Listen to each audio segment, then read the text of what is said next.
the final day is upon us. Yes, this game week 38, is the final game of the 22-23 Premier League season. What a season it's been. It's honestly been crazy, you know. We've had some very shocking results throughout the league and some very intense races both at the top and the bottom of the table, but for a lot of teams it's coming down to the final day, especially those three battling relegation at the moment. It's going to be very interesting to see how that all ends up, but before that we're going to take a look back at my game week 37 predictions. And you know what, I didn't get many right, but I got the one right that matters. Okay, so I'm sure you can guess which one that is by what I'm wearing. But yeah, we're going to start off with the Saturday fixtures and Tottenham Hotspur versus Brentford. Now I predicted 2-1 to Brentford. It was actually 3-1. And Tottenham bottled it once again as Brentford came from behind to beat Spurs in their own backyard. It was a brilliant free kick from Kane to open the scoring. Now, Ivan Toney, you know, he recently got banned for 8 months after, his betting scandal. But that didn't matter for Brentford as Mbeumo and Wissa scored 3 unanswered goals to sink Spurs. And then we're going to move on to Liverpool versus Aston Villa. I predicted 3-1 to Liverpool, and actually a 1-1 draw. And it was a very emotional time at Anfield as they waved bye to 4 veterans of the game. But it was Villa who went ahead even after Watkins missed a penalty. And it was one of the players leaving who scored an equaliser too, with Firmino netting a brilliant goal in a wonderful farewell to Anfield. Move on to Wolverhampton Wanderers vs Everton. I predicted 1-0 to Wolves. It was actually a 1-1 draw. And Everton keep their survival hopes alive after grabbing a last gasp equaliser. Wolves went ahead in the 34th minute and kept themselves ahead until the 99th minute as Yerry Mina scored in very dramatic fashion to share the points. My god, honestly it looked like Wolves had won that match until that very last second. Boy. Then move on to Bournemouth versus Manchester United. Now I predicted 2-1 to Manchester United. It was actually 1-0, and it was a very acrobatic effort from Casemiro that secured all 3 points for United. It was just that scissor kick in the 9th minute from the Brazilian that separated the two sides. The Cherries did try to score an equaliser for all they could, but just could not find the back of the net. And you know what, I think De Gea earned his golden glove in this match for sure. Maybe not for the rest of the season, but definitely in that match. I'll give it to him there. Then move on to Fulham versus Crystal Palace. I predicted 2-1 to Fulham. It's actually a 2-2 draw. And Palace came from behind to make sure the points were shared in the capital. Mitrovic was pivotal for the hosts as he scored a brace to keep the match very eventful. But Ward scored the equaliser in the 83rd minute and the hosts just could not find a winner. So fair play. And then move on to Nottingham Forest versus Arsenal. I predicted 1-0 and it was 1-0. Nottingham Forest are staying up. 30 signings, who gives a fuck? Nottingham Forest is staying up. And while it may have only been 1-0, it was a very important win for Forest that ensures we stay in the Premier League for another season. It was Taiwo Awoniyi with the goal, and by gosh, you're phenomenal, sir. Hats off to you. Then we move on to the Sunday fixture. We start off with West Ham United versus Leeds United. I predicted 2-1 to West Ham. It's actually 3-1 to West Ham. West Ham piled the pressure on Leeds as it looked all but over for the Yorkshire outfit. Leeds did actually take the lead in the 17th minute before Rice levelled things up in the 32nd. The second half was all West Ham though, with multiple attempts coming close. Bowen scored to put the hosts ahead before Lanzini added another at the death to really add that nail to the Leeds coffin. Then it was Brighton Hove Albion versus Southampton. I predicted 4-0 to Brighton. It was actually 3-1. And it was a massive win for Brighton as it sealed their spot in Europe for the coming season. They almost threw it away though as the Saints put up a decent fight in Sussex to be fair. It was Evan Ferguson who gave the hosts the lead for a James Ward-Prowse corner met Elianusi's head. Walcott was then put through by James Ward-Prowse again, tying things up before VAR ruled for offside. Gross topped things off for the Seagulls to book them a place in Europe. Then we move on to Manchester City versus Chelsea. I predicted 3-0 to City. It was actually just 1-0. And City were champions before this match even started due to Forest being Arsenal. But Chelsea tried their best to put a dampener on the celebrations. It was an Alvarez goal that separated the two sides and ensured that City's celebrations could be kicked off with a win. Even this rotated City side were too much for Chelsea. And then move on to the Monday fixture of Newcastle United versus Leicester City. Now I predicted 4-0 to Newcastle. It was just a 0-0 draw. And Newcastle are Champions League. A draw was good enough for Newcastle to secure Champions League football, but it was also good for Leicester in their quest for Premier League survival. The game was mostly Newcastle to be honest, with Leicester springing towards the end of the match, but nothing managed to come from that. Then we move on to the Wednesday fixture of Brighton Hove Albion versus Manchester City. I predicted 2-1 to City. It was actually a 1-1 draw, and the reigning champions saw their 12 league match win streak end in Sussex. Brighton ensured their own qualification to the Europa League from this huge point. City went ahead through Foden, but it was a worldie from Enciso that saw the sides share the points, and fair play. Holland did have the opportunity to score the winner, but that was rightly ruled out for a foul in the build-up. And finally, the Thursday fixture of Manchester United versus Chelsea. I predicted 2-0 to United. It was actually 4-1. And United dominated Chelsea from start to finish as they confirmed their return to the Champions League. Chelsea had loads of chances that went amiss, with some of the worst finishing I've ever seen this season. Casemiro opened the scoring in the 6th minute, and from then on, United were in control really. It's been a terrible season from Chelsea, and a pretty good one for United, to be fair. So yeah, those were my Game Week 37 predictions. We're going to move swiftly on to the main gist of this video, the Game Week 38, the final Game Week predictions. And we're starting off, we're starting off with the Sunday fixtures, but they're all on Sunday. We're going to start off with Aston Villa versus Brighton Hove Albion. Villa currently find themselves occupying a Europa Conference League spot. I'll be hoping they can keep that spot, as they only find themselves a point ahead of Tottenham and 2 points ahead of Brentford. Brighton have confirmed Europa League football for themselves after that huge point against City. Villa will be desperate. They're in desperate need of a point to at least hope they can secure some European football, whilst hoping Spurs and Brentford drop points. With Spurs, that's very possible. Brighton don't have anything to play for after claiming European football, but they don't seem like the type of side to give a half-assed performance either. I'm going to say 2-1 to Brighton. I do see Brighton concluding their brilliant season on a high with a win in Birmingham. Villa can still qualify if they do fail to grab any points, but need to hope that the results go their way if they want that European spot. This Brighton side are very attack-minded and can be extremely lethal going forward, but so can Villa. They do have that attacking threat, but it's not been as lethal or as clinical as it could be in their recent matches. The Seagulls are in some good form at the moment, and we are a very tough side to break down. But, you know, Villa, they've been pretty good recently. They're definitely going to be fighting for that European spot, but it's whether they can beat this Brighton super side, really, and hope that results also go their way. So it's not looking good for Villa, especially if they lose, but you never know, stranger things have happened. It's not really that strange, Villa qualifying for Europe after the season they've had, to be honest. And then move on to Everton versus Bournemouth. Now this is a huge clash for Everton as they look to avoid the drop.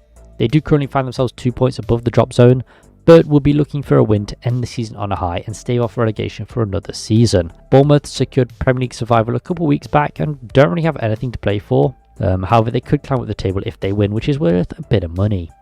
Everton have not had the best form as of late, but luckily for the Toffees, neither have the teams below them, so their survival is pretty much still in their own hands. Bournemouth have not been in great form either, losing their last 3 matches, despite securing survival, but will also be looking to end the season on a high note. I'm going to say 1-1. I can see it being a tie here, seeing Everton's survival hopes taken out of their own hands, and that's just going to be crazy atmosphere at Goodison. There is no doubt Everton will be up for this clash in front of the Goodison faithful, but I don't think they have it in them to beat Bournemouth, and it'll be another draw for the Toffees. Bournemouth aren't an amazing side, but have got some really good results this season, especially away from home, and I think they'll be able to hold their own against the Toffees. I can see it going similar to how Everton's last game against Wolves went, to be honest. But yeah, it's going to be a really tough match because Everton are going to be up for it. You know, survival is currently in their own hands, and Bournemouth, you know, they're quite a good side. You know, they can definitely match the Toffees, if not be better than them. So it's going to be a very interesting one to watch. Then move on to Leeds United versus Tottenham Hotspur. I can imagine Leeds would be looking forward to this massively important clash against Spurs. Leeds are in desperate need of a win as they're tied on points with relegation rivals Leicester, both on 31. Leeds have been very inconsistent this season, having some great moments and also some not so great moments, which is reflected in their league position. Spurs have not been having a good time with things though. A lot of players don't look interested, and Harry Kane is really the only player doing anything for this side, and he's likely to leave in summer anyway. Spurs do find themselves out of Europe but can still qualify for the Europa Conference League if they win and also other results go their way. Leeds will be playing with their season on the line with the possibility of European football. Spurs do still have something to fight for if the players are up for it, which, to be honest, they don't look like they are. I'm going to say 2-1 to Leeds though. I can honestly see Leeds being Spurs here. It would not surprise me in the slightest. It'll be a Sam Allardyce masterclass as he manages to keep Leeds in the Premier League. I can see it, you know. I can see it happening. At Ellen Road, the atmosphere will be insane if Leeds do manage to equalise, and if they can go ahead, then the crowd will push them over the line for sure. Like I said, Spurs do not look up for it, and I don't see them having it in them to beat Leeds, especially at Ellen Road, which would just be electric. Then move on to Brentford versus Manchester City. Brentford host Manchester City as they still have potential to qualify for Europa Conference League football. Manchester City are the champions of England and were looking to end their domestic season on a high. Brentford dealt City a shock defeat at the Etihad earlier in the season and will be looking to be the only side to do the double over them this season. Brentford will be without their top scorer Ivan Toney, as he has been banned for 8 months on betting charges. But Mbeumo showed that they don't need him, as he can score goals, but it has been quite a bit less than Toney this season. He is their top scorer after all. Manchester City won the title, so don't really have much to fight for, as was seen in their clash with Brighton. I'm sure they'll still be looking to avoid falling to Brentford again. I'm going to say 2-1 to City. I do think City will beat Brentford in London. I do imagine City will rotate their squad. There's some very important matches coming up, but even then they'll have the quality within their side to do better than this Brentford side. If Brentford do win here though and other results go their way, they do have the potential to qualify for Europe. But against City, I can't really see that happening. But we said that earlier in the season and look what happened. So you never know.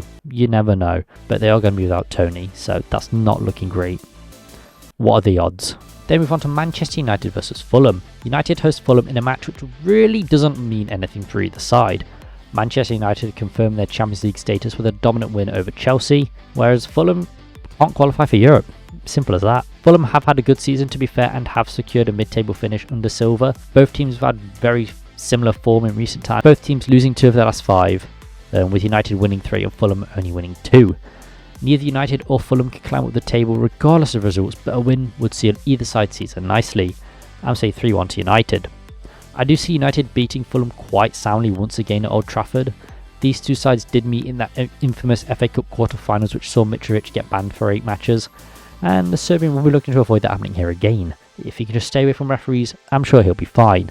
United will be without Anthony, but I don't really see them affecting him too much, to be honest. Like, he's a decent player, but he's not amazing. I don't really see his absence having much effect on this match, and United should easily beat Fulham, I think. And then move on to Chelsea versus Newcastle United. Now this is a woeful Chelsea side. This is a woeful Chelsea side hosting a Newcastle side that have secured Champions League football. Fair play to the Geordies. Chelsea have not enjoyed a great season and are sure to see a finish in the bottom half of the table. Newcastle on the hand have enjoyed a very good season under Eddie Howe, which has seen them qualify for Europe after finishing 11th the season prior. That is a very, very insane progression from Eddie Howe and Newcastle, but fair play to them, you know, they've earned it, to be honest. Newcastle can still finish 3rd if United fail to get a win against Fulham, but I think they will, to be honest. They're also going to be without their first keeper, Pope, as he's undergoing some much needed surgery. I mean, he's needed it for most of the season. He's finally getting around to having that, so he needs it. But even without Pope, I can't really see Chelsea troubling Newcastle as much, as their defence is still very solid without their shop stopper. I'm saying 2-0 to United, Newcastle United. I think Newcastle won't have much trouble at Stamford Bridge. Chelsea have been very lacklustre this season, and it would be an almost poetic end to their season. Newcastle have had a brilliant defensive record this season, while Chelsea don't offer much going forward, to be honest. I mean, we saw their finish against United, it was dreadful, so they do more of that at Stamford Bridge. It could be a cricket score, to be honest. I don't really see them troubling Newcastle at all, to be honest. Then move on to Leicester City versus West Ham United. Now, it's a very important match for Leicester City, as their survival hopes hang in the balance. As mentioned, they are level on points with Leeds, so either team is in desperate need of points. Leicester should be looking forward to this clash, as West Ham find themselves in the Europa Conference League finals, and with them being safe in the Prem, I can see them resting some players for this clash. You know, Europe, very important to West Ham. It's their first major trophy in yonks, so I'm not surprised if they rotate their squad a bit. That should make it easier for Leicester, but they're still not a brilliant side. Leicester's Premier League survival is very much in their own hands, and earning a clean sheet against Newcastle will have filled the side with confidence and put them in a good place for this West Ham clash. I'm going to say 1-0 to Leicester. I do think Leicester will grab a result here. The Hammers, you know, are going to be focused on Europe, their first major trophy since the 80s, so who can really blame them? They're safe in the Premier League, so why play for a match which is really sort of like a dead rubber, to be honest? Well, for West Ham anyway. Leicester do have a host of attacking talent and will be able to cause West Ham a lot of problems. I can also see West Ham causing a few problems for Leicester, to be honest. It should be a very thrilling relegation scrap for the final day, and one I will definitely be watching back after my beloved Forest. Then we move on to Arsenal versus Wolverhampton Wanderers. Arsenal have bottled the league, but have secured Champions League football for next season, which is still a brilliant achievement. Wolves have successfully avoided relegation and sit comfortably around mid-table. Arsenal fell to Nottingham Forest in a match where they didn't really look as effective, whereas Wolves drew to Everton in a very shocking fashion. So both sides won't be in the best place at the moment mentally. Arsenal are generally a good side at the Emirates, and despite the title being out of their reach, will still want to end the season on a good result. Looking at recent form, Wolves have actually had the better run of things, both sides winning 2 but Wolves losing 2 to Arsenal's 3. I think it's safe to say that Arsenal bottled it. Like, let's be real here. You were top of the league for most of the season, and then you threw it all away with some dodgy results against teams you should have beaten. So I think that classes a bottle for me. I'm going to say 2-0 to Arsenal. I do think Arsenal will win this one, and it'll be a good end to what has been a very impressive season. As mentioned, the Gunners' home form is generally very good, and against this Wolves side, I don't see them having much issues. While Arsenal have dropped off in recent times, I do think they can grab a result here. I can't see Wolves threatening this London side too much at all. They can be very lacklustre at times, and I think Arsenal at the Emirates will just be that bit better. Then move on to Southampton versus Liverpool. The already relegated Saints face a Liverpool side who are playing in the Europa League next season. This looks like it could be a whitewash from Liverpool, but they also don't have anything to play for as they cannot go up or down the table. Southampton also have nothing to play for as they were relegated weeks ago.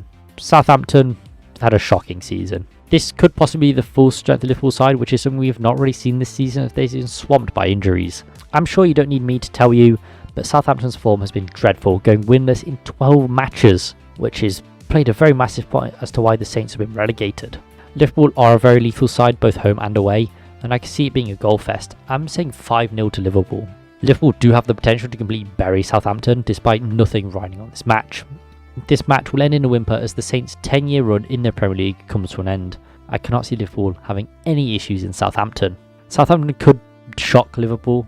Like, they do have every potential to do it, you know, side already relegated, going against a team in the top 6, but yeah, I can't see Liverpool losing to this Southampton side, to be honest, but crazier things have happened. And finally, Crystal Palace versus Nottingham Forest. Well, for once, Forest fans can enjoy a football match without having to worry about getting relegated, and what a wonderful feeling that is. Nottingham Forest are coming off the back of a huge win against Arsenal, whilst Palace are coming off the back of a win against Bournemouth. Forest will be playing with a newfound sense of freedom, so it'll be very interesting to see if that changes how we approach the game, although I do know a few players are out, especially Navas, you know. Keylor Navas, what a brilliant player he was. Last time out, Forest beat Palace 1-0 and will be looking to complete only their second double of the season. Palace will be looking to end on a high, despite the goals drying up compared to when Roy first took charge. They still have a multitude of goal scorers in their ranks. I'm saying 2-1 to Palace.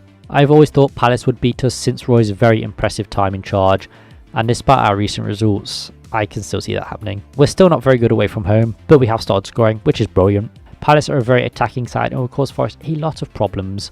I can imagine Selhurst Park will be roaring, and I for one am looking forward to this clash between these two brilliant sides.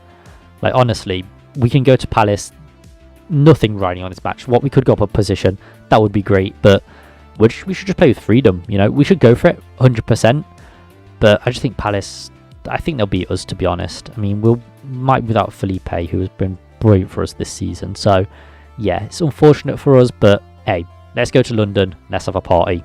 So yeah, those have been my 2022-23 Premier League predictions, rounding it off with this brilliant game week.